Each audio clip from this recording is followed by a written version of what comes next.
Okay, you probably recognize this. It's called Flower Chucker, being a terrorist for love. It's by a street graffiti artist by the name of Banksy, or he goes by Banksy. Nobody knows who his real name is. And he leaves his art all over London, where he's from, or around the world. And you can see his values and his beliefs in his art and where he leaves them. That print up there is called There Is Always Hope, which is such a great idea. Or The Girl with the Red Balloon, which is obvious, which is another Banksy. I was drawn to Banksy early on when he started to emerge because he was willing to kind of step out in some unusual and different ways, expressing these things that were really important to him. And it woke something inside of me, or it fed something that was starting to wake up, that made me realize that the way I live out my faith, what it means to be a follower of Jesus, has to be more than just maintaining an institution and taking care of things. I was in a very traditional church in the early 2000s. I loved it. I loved the people. But there was something being birthed and growing inside of me saying there's got to be more in following Jesus in my faith than just taking care of stuff. I mean, I'm the kind of person that reads Jim Hatmaker, or here's a great pair, Cornel West.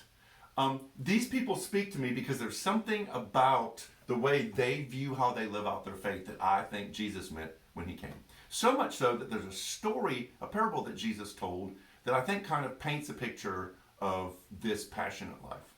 I won't read it because it's too long, but it's called the parable of the shrewd manager. And this is how the story goes. There was a man who owned a business. He was an entrepreneur, and he had his number one, his business administrator, that took care of the books and handled the details of running his business.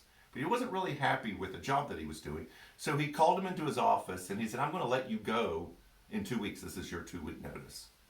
Well, the business administrator kind of freaked out, and Jesus tells this in the story. He said, I don't have any other skills. There's nothing else I can do. I've got to figure out a way to make my life after this.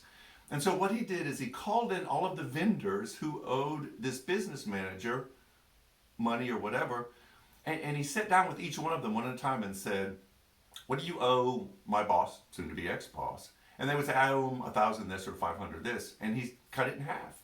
And then he sent him on his way. Because he knew that once he was jobless, unemployed, there would be all of these other businessmen out there that would owe him a favor.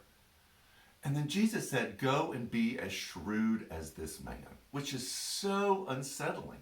Like, what do you do with that story? Are we supposed to go out and cheat and deceive? Or is there supposed to be something about our faith that's that subversive and that turning everything upside down?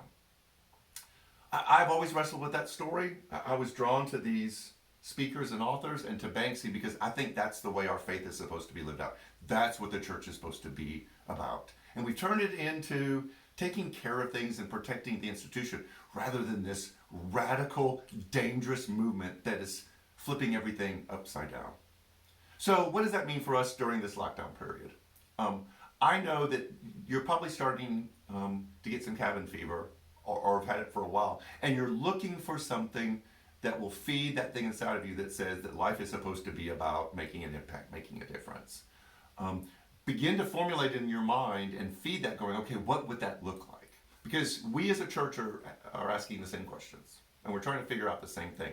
What does it look like to be this person that Jesus talked about, that's willing to be shrewd, that's willing to be cunning, that's willing to go into the world and push against the way that society and structure tells us that we're supposed to be and turn everything upside down? So that is what we are wrestling. That's what we want our church to do.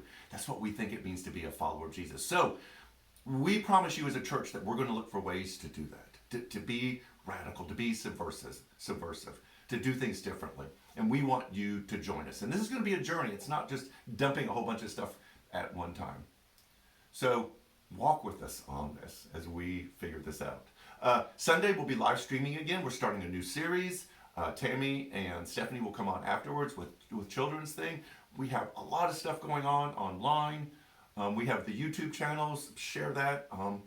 Just stay tuned. There's a lot of stuff that's coming up, but we are excited about where God is taking us in the future, and we want you to be with us as we do this. So, let's go do it. Have a great week.